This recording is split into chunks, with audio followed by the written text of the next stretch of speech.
Hola, buenas tardes. A esta hora de la tarde damos gracias a Dios. Son las 5:48. Nos encontramos otra vez aquí en Entérate en Casa. Conversemos un tema de mucha importancia, un tema que se ha desatado en medio de este confinamiento. Y en el día de hoy tenemos a tres panelistas invitados que nos estarán dando su apreciación desde cada uno desde su punto de vista, en la parte social, en la parte psicológica. Y en el día de hoy también nos acompaña un gran amigo, abogado Leonardo Díaz Correa, que está en la parte jurídica.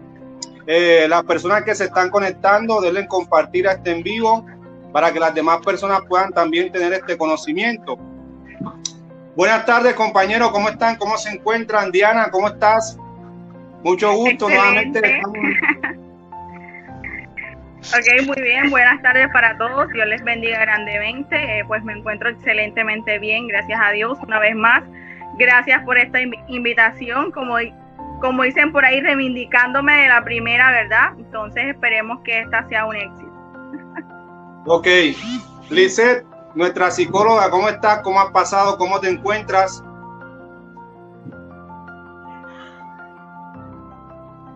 Lizeth Guerrero.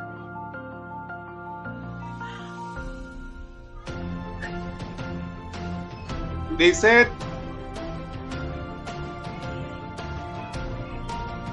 Bueno, también nos acompaña un gran amigo acá, abogado Leonardo Díaz Correa. Leonardo Díaz, buenas tardes, ¿cómo estás? Luis, buenas tardes, un cordial saludo a ti, un cordial saludo a Diana, un cordial saludo a Alice y un cordial saludo a toda la audiencia que hoy se pueda estar conectando. Esperemos que todo salga bien y que todo sea para el provecho de todos. Amén. Ok, así es. Amén. Y efectivamente, Alice, buenas tardes, ¿cómo te encuentras?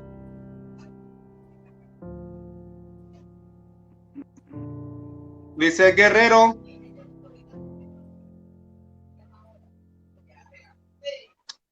Bueno, vamos a iniciar en esta tarde, ¿verdad? Iniciamos con nuestra gran trabajadora social, Diana. Realmente la semana pasada compartimos contigo algo un poco acerca de las cifras que se han manejado en la actualidad, pero en el día de hoy tenemos una invitada también especial, nuestra psicóloga Alice Guerrero, que nos estará acompañando también para debatir o para dar su opinión desde el punto de vista psicólogo, ¿verdad? Sobre la parte de abuso sexual infantil, cómo se está reflejando en la sociedad. Diana, quiero que le repitas a la audiencia que nos alcanza a ver hasta ahora la tarde, ¿cuáles son las cifras realmente, para recordar lo que hablamos la semana pasada, cuáles son las cifras que realmente se están manejando en la actualidad en la sociedad con respecto al abuso sexual infantil? Bueno, de que lo que estábamos hablando la semana pasada, habíamos dicho, desde que lo que va comprendido desde el mes de marzo hasta el mes de junio o agosto, teníamos una cifra de 2.500 casos que se han reportado. Obviamente que el 70% de estos casos son reportados antes de la cuarentena y el 30% de ellos durante el tiempo de cuarentena, ¿verdad? También podríamos decir que el abuso sexual dentro de lo que concierne a nuestra ciudad Cartagena, en los 4 años anteriores era una cifra total de 545 casos aproximadamente, los cuales se vinieron aumentando un 18% a lo que va ocurrido de estos 2 años para acá en 696 casos. Se dice que de hecho de estos casos, quienes son las víctimas potenciales, el 60% de las víctimas son niñas y adolescentes, que van comprendidos entre los que son los 6 a los 11 años, para las niñas y las adolescentes entre los 12 a los 18 años de edad. De hecho, hay hasta barrios específicos en nuestra ciudad en los cuales, de acuerdo al Instituto Colombiano de Bienestar Familiar, son los barrios, se puede decir así, potenciales, donde hay más casos de abuso sexual. Podríamos decir que son los barrios muy grandes aquí en la ciudad, o podríamos decir que son los barrios que tienen más incidencia de personas pues que son bastante vulnerables. Entre esos encontramos el barrio El Pozón, Nelson Mandela, Olaya Herrera, encontramos Pasacaballo, La Boquilla. Son los barrios que más pues reportan casos en abuso sexual infantil. Ok, Diana, gracias por tu aporte, ¿verdad? Realmente te tengo como trabajadora social porque te manejas en el medio, ¿verdad? En la parte de la sociedad. Pero quiero que me compartas en esta tarde, al notar estas cifras que se están manejando tanto a nivel nacional como en la ciudad de Cartagena, ¿qué están haciendo las personas al ver esta problemática que se está manejando? ¿Realmente están denunciando? ¿Realmente se quedan callados? ¿O realmente no hacen nada al respecto? Tú que te manejas en el medio, en la parte social, ¿qué está haciendo la gente para resolver esta gran problemática? Bueno, podríamos decir que el delito pues de abuso sexual infantil es uno de los delitos que por decirlo aquí en Cartagena y aún en Colombia son impunes. De hecho, compañero Leonardo puede dar más referencia respecto a lo que concierne con las denuncias. Pero lastimosamente el concepto que tiene nuestra sociedad, ¿verdad? Es bastante pobre, podríamos decirlo así.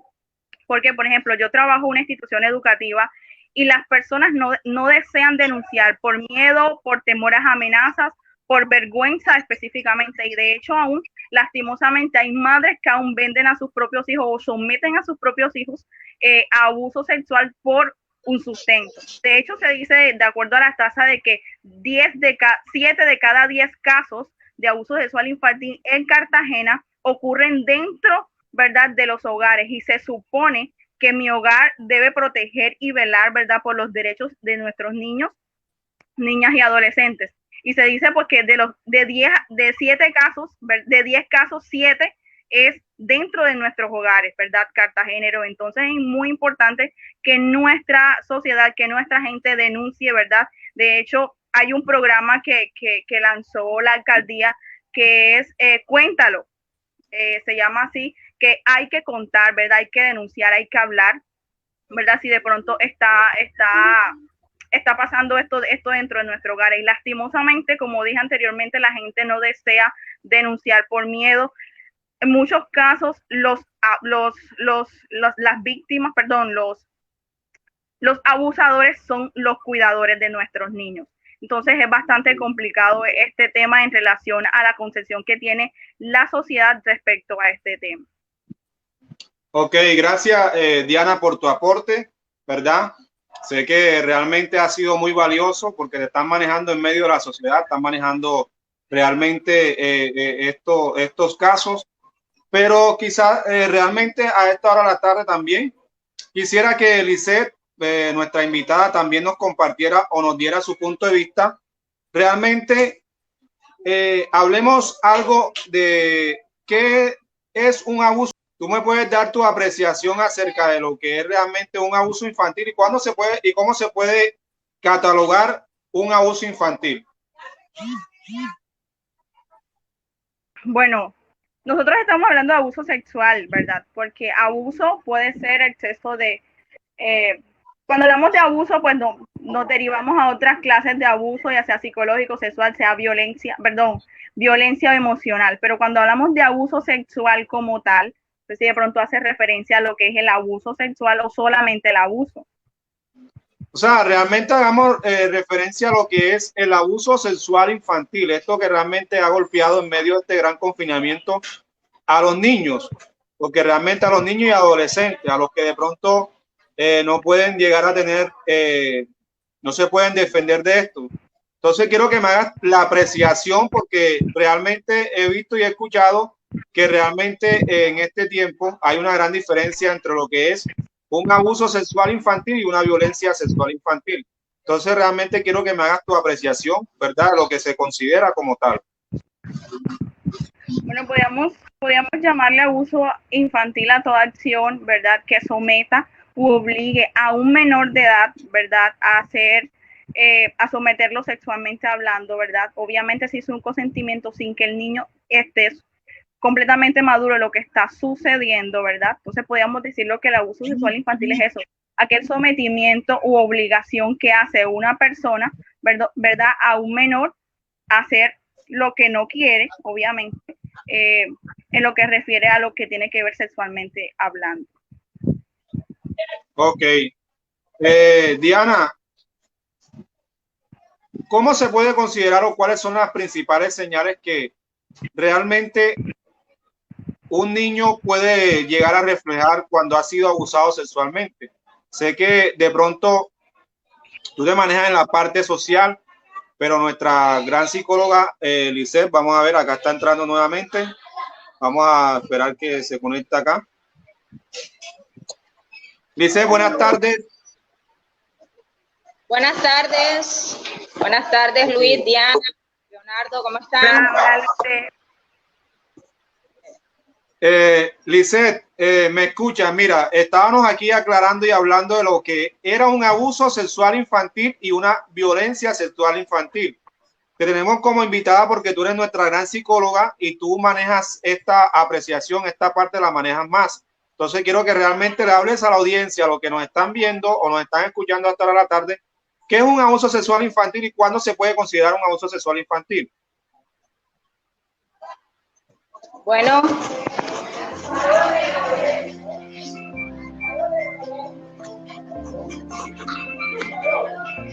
¿me escuchan? Sí, claro, estamos escuchando. Bueno, un abuso sexual infantil se considera un delito, ya que es causado por una acción sexual o cualquier acción sexual causada con un niño, niña o adolescente que puede tener repercusiones o consecuencias a largo plazo, ya sea a nivel emocional, físico o psicológico. Eso es un abuso sexual. Y la violencia sexual también corresponde a cualquier tipo de agresión o daño ocasionado a un niño, niña o adolescente. Y estas dos, tanto la violencia sexual infantil como el abuso sexual infantil, que son dos términos relacionados, corresponden a una forma de maltrato infantil. Ok, Lince, y realmente le compartí a Diana, ¿cuáles son las principales señales que un niño puede reflejar en su vida de que ha sido abusado sexualmente? ¿Cómo se refleja?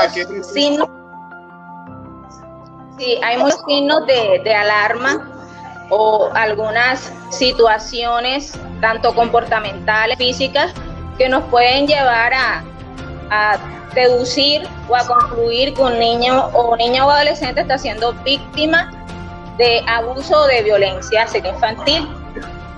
En la parte física, cuando vemos algunas laceraciones o lesiones en sus partes genitales, enrojecimientos, cuando este niño o niña adolescente a su corta edad presenta algún tipo de enfermedad sexual o enfermedad de transmisión sexual, también puede ser un signo de alarma. Cuando presenta recurrentemente infecciones urinarias, esa en la parte física.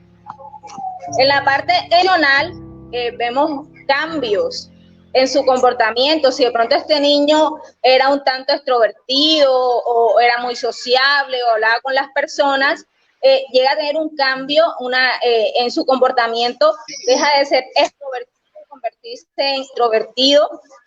De pronto también puede tener alteraciones en cuanto a su parte agresiva. También desea alejarse de algunos adultos o que de pronto los relacione con aquella persona que le está cometiendo ese abuso o ese acto sexual y se intimida ante la presencia de algunas personas. En la parte escolar puede haber una deficiencia en su grado escolar, debe ser un niño muy atento, muy partícipe en las clases, deja de serlo. También se puede dar la deserción escolar. Entonces son varios signos que nos pueden dar, algunas señales que nos pueden dar estos niños, niñas, adolescentes que pueden estar pasando por algún tipo de abuso o violencia sexual. Dice, gracias por tu apreciación, ¿verdad? Realmente vemos que, como decía nuestra compañera Diana, realmente que se han presentado casos aquí en la ciudad de Cartagena. De pronto hay padres de familia que de pronto no denuncian estos hechos, no denuncian estos realmente que suceden en la sociedad. Pero realmente dice, de tu parte psicológicamente hablando,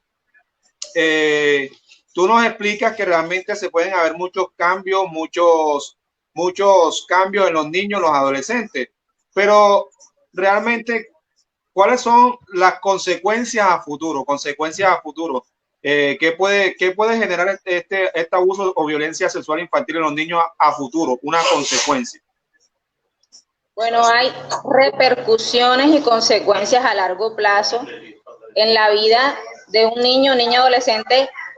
Hay que resaltar si no se trata a tiempo, porque cuando se trata a tiempo, pues reciben tratamiento psicológico, apoyo familiar, reciben el apoyo, en este caso, el Instituto Colombiano de Bienestar Familiar, que trabaja en la reparación de sus derechos. Entonces, si no se hace esta parte de intervención, a largo plazo, este niño o niña adolescente se puede convertir en un individuo o un adulto que sufra de depresión, ansiedad, tenga ideas o intenciones suicidas, también no tenga una relación afectiva estable, sea inestable emocionalmente, afectivamente, no tenga una pareja, sino que tenga varias, no se encuentre en una sola relación, pase siempre en esa inestabilidad en cuanto a en la parte afectiva de pareja.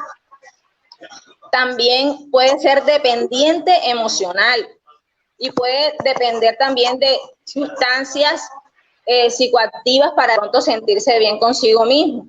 También afecta en su parte autoestima y en su orientación o identificación sexual. Ok, Lice, también se puede, realmente se podría considerar que muchos de los casos que se han presentado hoy en la actualidad, realmente la drogadicción, el homosexualismo y todas estas cosas han sido debido a muchos de los niños han sido debido al abuso sexual infantil. No todos los casos los podemos relacionar precisamente con un abuso sexual en su infancia. No todos los casos están relacionados, pero sí podemos decir que muchos de esas actitudes o esos comportamientos que tienen en su vida puede ser porque en su infancia fueron víctimas de algún tipo de violencia o de abuso sexual. Lice, y realmente tú como psicóloga, a los padres que nos están viendo o que van a ver esta transmisión, realmente, ¿qué les puedes aconsejar? Tú, en la parte psicóloga, ¿qué les puedes aconsejar a los padres, a los niños o quizás adolescentes, quizás, quién sabe, que han pasado por este trauma, que han pasado por esta etapa de su vida? Ya vamos a trabajar de pronto en la parte de intervención de un niño o niña adolescente que ha sido víctima de abuso o de violencia sexual. Pues es necesario intervenir, colocar una terapia a nivel familiar, a nivel individual con este niño. Hay que trabajar en la reparación de sus derechos, que en su autoestima, en su valor como persona. Y hay un trabajo que se hace a nivel profesional y a nivel grupal. Pero si vamos a hablar de la parte preventiva, en sí nosotros, como padres de familia, como veedores, como cuidadores de estos niños, niñas y adolescentes, es nuestra responsabilidad, primeramente, de proteger a nuestros niños, brindarles un ambiente seguro, que ellos se sientan apoyados por nosotros. Tenemos y es necesario hablar con cada niño y que ellos sepan el nombre de las partes íntimas, de sus partes del cuerpo, de sus genitales.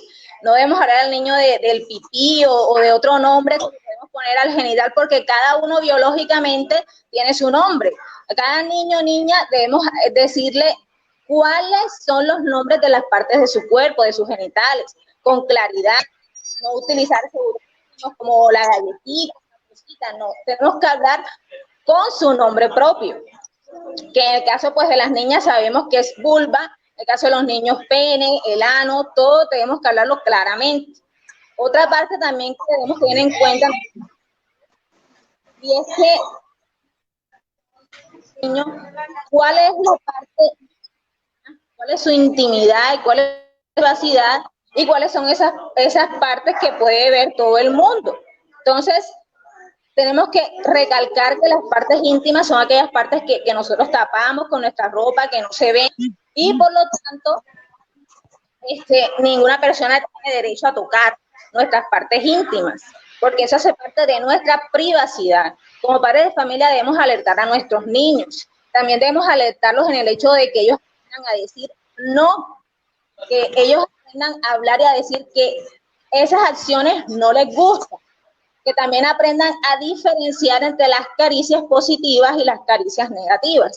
Esas caricias positivas son los abrazos, los besos en la mejilla, esas caricias que les brindan felicidad, afecto, y aquellas caricias negativas que su cuerpo siente miedo, siente cierto temor, siente ansiedad, siente esos sentimientos desagradables.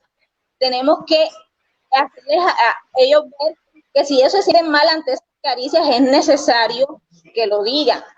Es necesario, padres de familia, que le brindemos esa confianza a nuestros niños, que ellos tengan la libertad de hablar y de decirnos cómo se sienten, que le escuchemos, que cada vez que ellos nos hablen, creamos aquellas cosas que ellos nos están diciendo.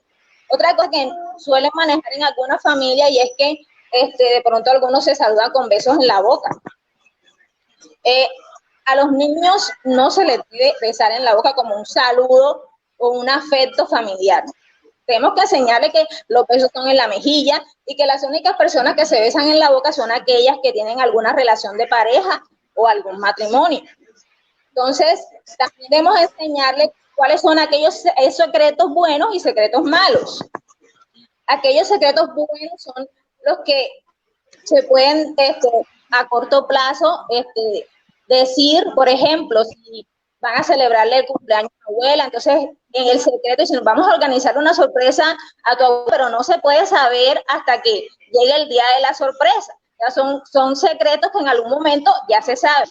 Y los secretos malos son aquellos que vienen condicionados, que cuando le dicen al niño, mira, no puedes decir esto porque entonces no te doy para el confite, porque entonces te pego, o porque entonces te pasa algo si tú dices estas cosas. Estos secretos malos siempre están condicionados, siempre buscan es dañar a aquel niño o niña. Ok. Dice, gracias por tu apreciación. Gracias por esa apreciación que realmente ha sido de mucho valor, de mucha importancia, porque realmente dijiste algo claro y algo clave. Y es que realmente nosotros debemos enseñarle, bueno, a los padres de familia que realmente los afectos son hasta cierto punto, porque realmente he visto muchos casos que padres besan a sus niños en la boca o cosas como esta, y me gustó que haya aclarado ese punto de vista, porque muchos vemos hoy en día que se practica esto en los padres e hijos, y realmente tú nos acabas de dar una apreciación muy importante. Lice, gracias por tu valioso tiempo, por tu apreciación. Sé que las personas que realmente están viendo este en vivo o van a ver este en vivo se van a sentir identificadas con lo que realmente tú nos has dicho. Y por ende, hemos tratado de la parte social, de la parte psicológica, y a esta hora de la tarde nos acompaña nuestro abogado Leonardo Díaz Correa, que quise traerlo como panelista para que realmente nos aclare en la parte jurídica qué se puede llegar a hacer en estos casos. Leonardo, buenas tardes. Cordial saludo, Luis. Cordial saludo a mis compañeras panelistas y cordial saludo a toda la audiencia que pueda estar escuchando. Leo, pues has visto la apreciación, bueno, has visto un poco de las cifras que se están manejando a nivel nacional en Cartagena. Has visto que se ha visto reflejado abusos sexuales en diferentes barrios. Hemos visto también en la parte psicológica que se nos aclaró muchos puntos, y en la parte jurídica, ¿verdad? ¿Cómo define el delito del abuso sexual en los niños?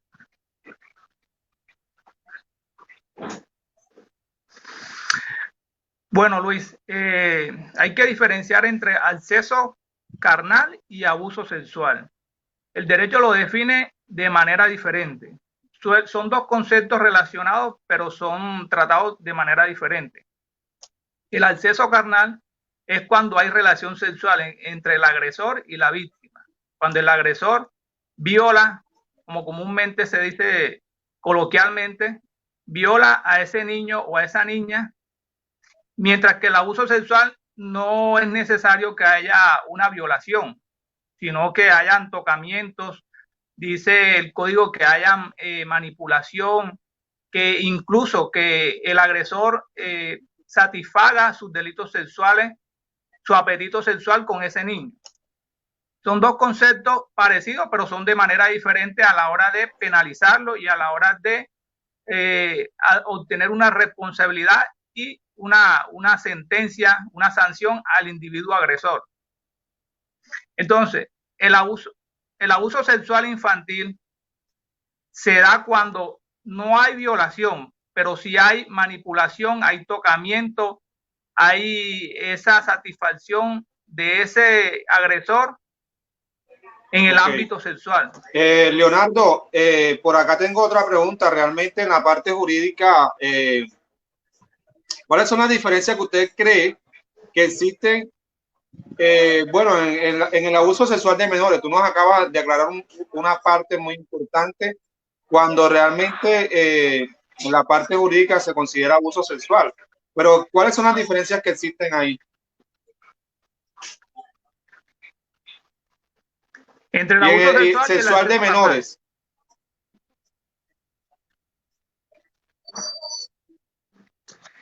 Sí, como te decía, el abuso sexual de menores se diferencia y es más grave y lo castiga el Código Penal y la justicia penal lo castiga mayor. ¿Por qué? Porque va incluido o va inmerso un menor. Es un agravante punitivo, dice la norma. Entonces, el abuso sexual a menores es un agravante. Un agravante, ¿por qué? Porque hay un menor inmiscuido ahí. Mientras que el abuso sexual, por ejemplo, a un adulto no es tan severo, pero sí es grave, porque el código del artículo 205, la ley 599 del 2000, nos dice que el acceso carnal violento tiene una pena de 12 a 20 años. Mientras que cuando ya en el sujeto pasivo está un menor, ya la pena se aumenta. Se aumenta hasta 60 años, dicen la jurisprudencia. ¿Por qué? Porque es un agravante punitivo por estar un menor inmiscuido en esa agresión. Ok, Leonardo, realmente gracias por tu apreciación hasta la tarde. ¿Y por qué es importante denunciar un abuso sexual, Leonardo? Bueno, primeramente, como lo dijo mi compañera Alice, ¿por qué es importante? Primero, para evitar futuras agresiones sexuales de ese agresor a esa víctima.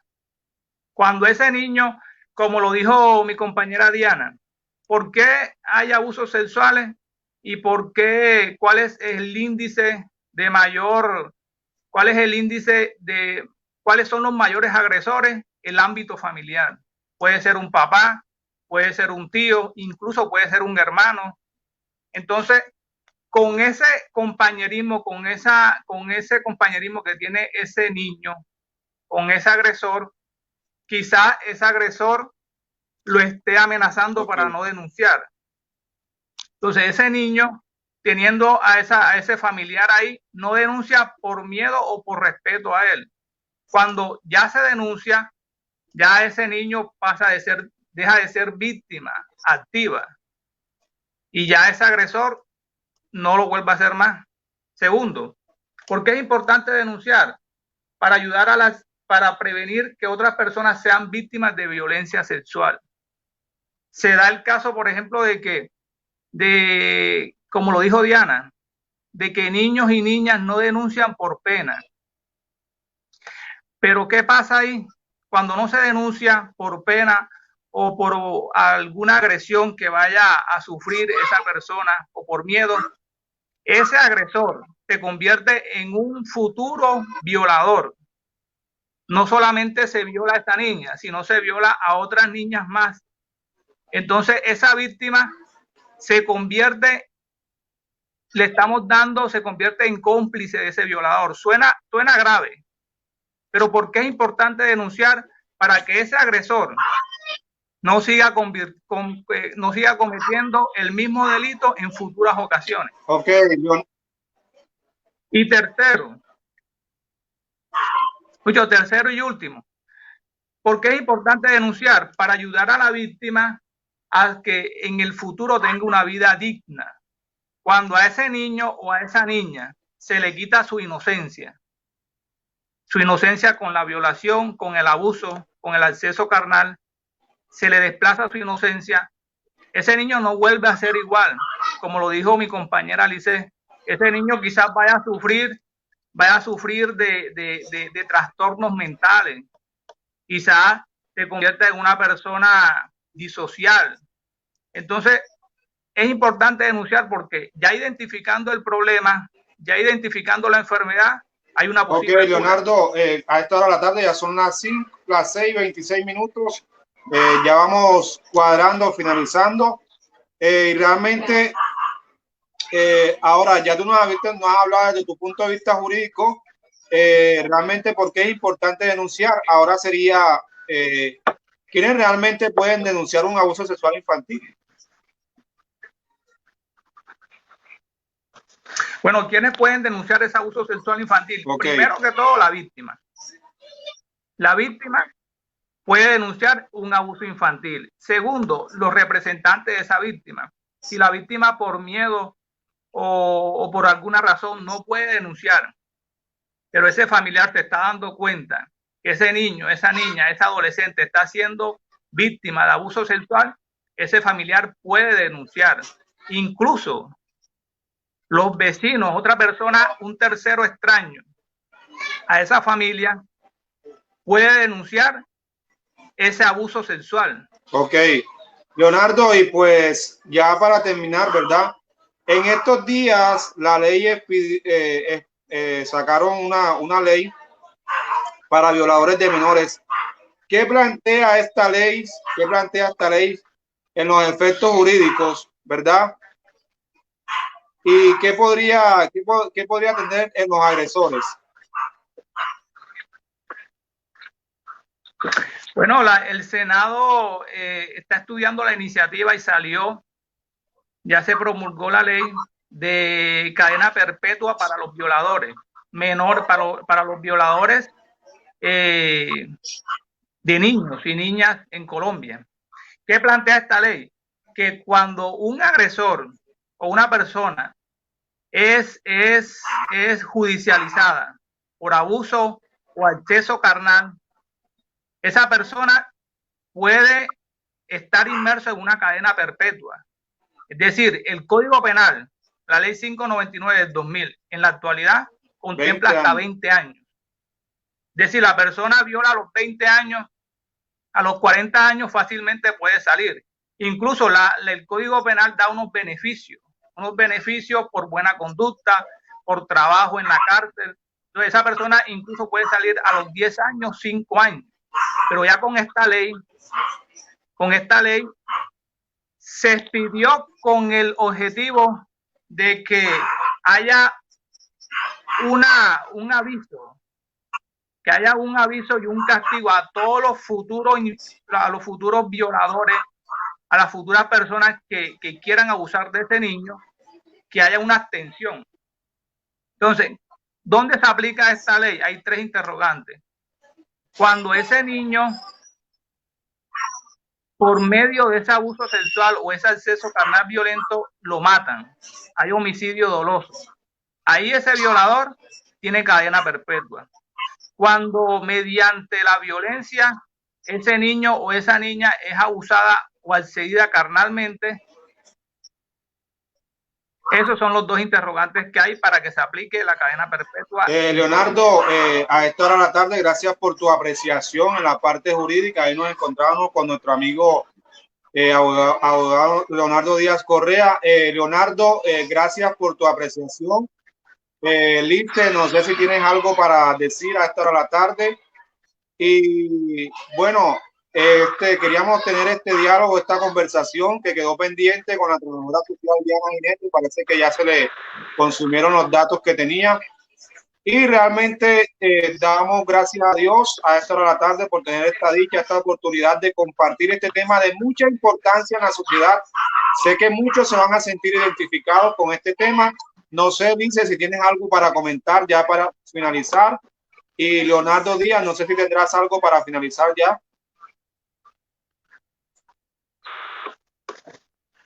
Sí, claro, Lucho. Y a toda la audiencia, un cordial saludo y gracias por este tiempo que nos prestaron para escucharnos. Bueno, me despido con esto. En este tiempo tan peligroso que estamos viviendo, se han incrementado, como lo dijeron mis compañeras, se han incrementado el abuso y las violaciones contra los niños. Entonces, en este tiempo,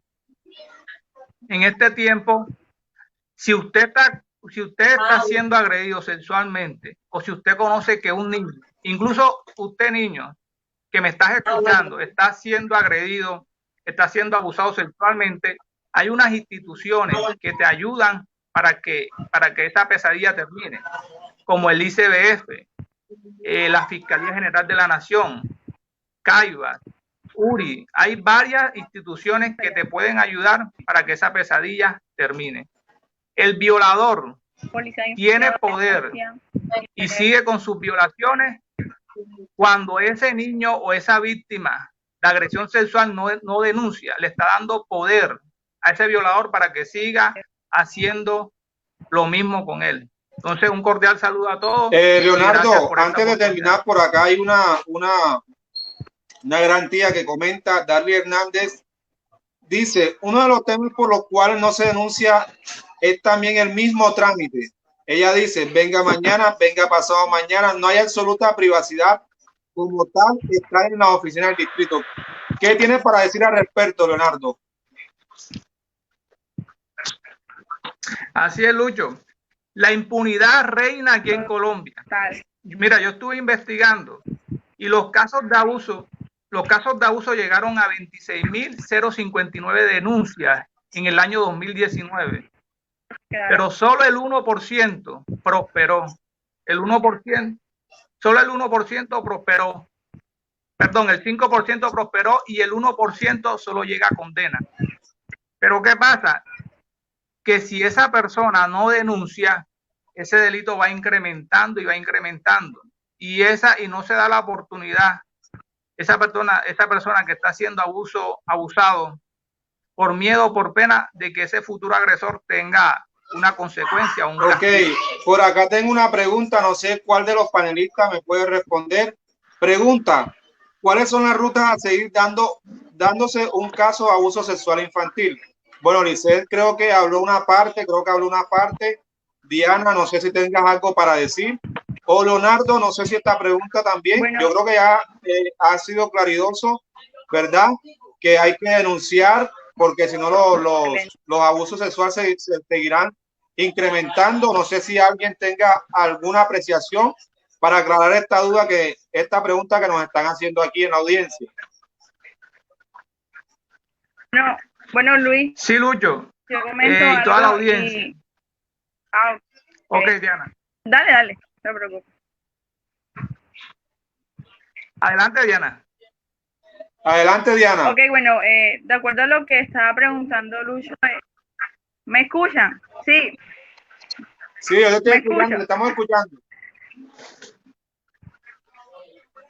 Sí. Bueno, de acuerdo a lo que la pregunta que hicieron, como yo dije al principio, yo trabajo en una institución educativa y para nosotros, pues,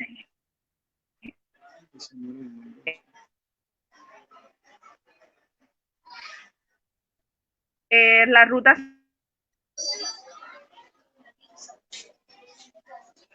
seguir. Se fue. Bueno, realmente Okay. Bueno. Damos gracias a la...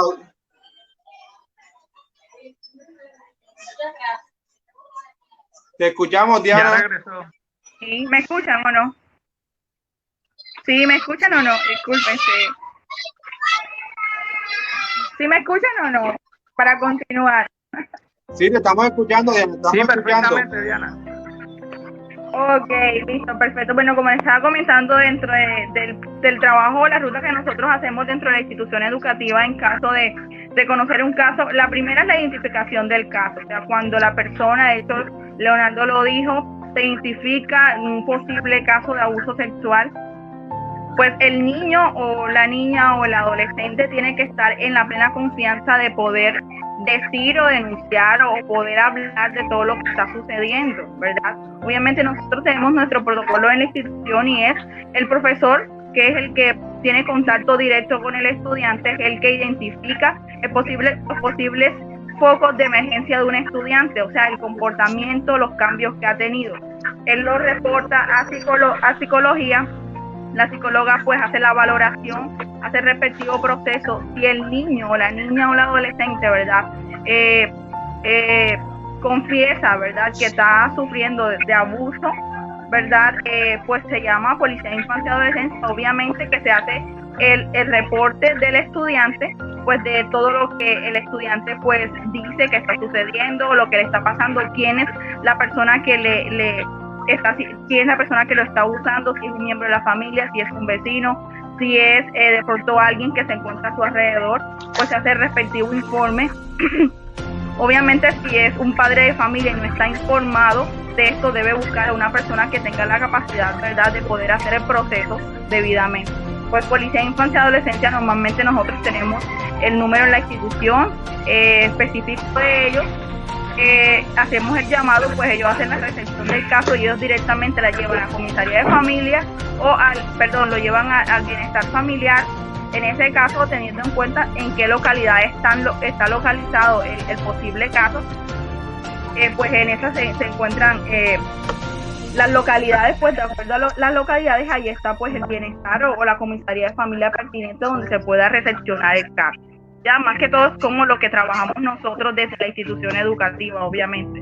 Ya, entonces no sé si de pronto Lisset tiene otra ruta de pronto de cómo puede recepcionar un caso pues de abuso. Ese es el que normalmente utilizamos. Ok, gracias Diana por tu apreciación. Sé que ha sido de mucha importancia, valioso. Lisset, ¿tienes algo para decir ya para terminar?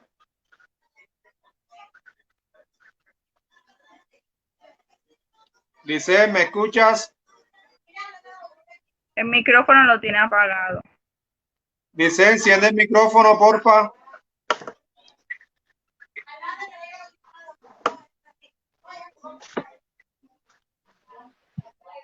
¿Me escucha? Sí, Lisset, ya para terminar. Sí, claro. Sí. Ya para terminar. Sí, claro. ¿Te escuchamos? Sí. Te escuchamos. Claro. Claro, dentro de las instituciones educativas, pues es la ruta de atención que se suele utilizar, ¿verdad? Pero también cabe recalcar que esto es todo bajo confidencialidad.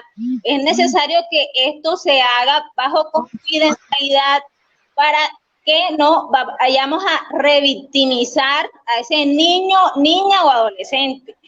Todo ese proceso, esa ruta de atención que se hace desde las instituciones educativas está bajo la confidencialidad, de tal manera que agentes externos a la institución no tengan por qué ser involucrados en esta situación de abuso o de violencia sexual que se está viviendo al interior de la institución educativa. Todo esto debemos hacerlo bajo la confidencialidad con el motivo de que nuestro niño, niña, adolescente no sea revictimizado a causa de pronto comentarios externos. Y también desde los hogares es necesario que denunciemos cuando identificamos o cuando nos damos cuenta que nuestro niño o niña adolescente tiene algún signo de alarma. Nosotros es necesario indagar como padres o cuidadores y darle la resolución a este problema que se está dando al interior del hogar. Y la línea nacional hacemos es 141. Esa línea es para alguna persona que sepa o de alguna situación de violencia o de abuso sexual, sea en las instituciones educativas, sea en los hogares, o sea, en algunos sitios que este niño esté siendo expuesto a un caso de abuso sexual. Ok, gracias, Lisette Guerrero, gracias por tu tiempo valioso, Dios te bendiga. Gracias por Leonardo también, bendiciones Leonardo, y gracias a la audiencia que se conectó, que alcanzó a ver este pequeño en vivo. Aclaramos muchas dudas que quedaron ahí intrigadas la vez pasada. Gracias por estar conectados. Recuerden que pueden seguir el programa Entérate en Casa en la página de Facebook, y también pueden seguir ahí en Instagram como @conversando con Luis, para que te mantengas enterado temas de actualidad en medio de este confinamiento y mucho más. Para la próxima vamos a tener una gran charla importante de cómo poder realizar una entrevista de trabajo, cuáles son los tips, las pautas que realmente debemos tomar. Entonces, bendiciones a mis grandes amigos Leonardo, Lisette Guerrero, bendiciones, y gracias a la audiencia por haberte conectado hasta la tarde. Y también un saludo muy especial para Diana, que se desconectó. Bendiciones, que Dios la guarde. Nos vemos hasta un próximo en vivo. Bendiciones, chao.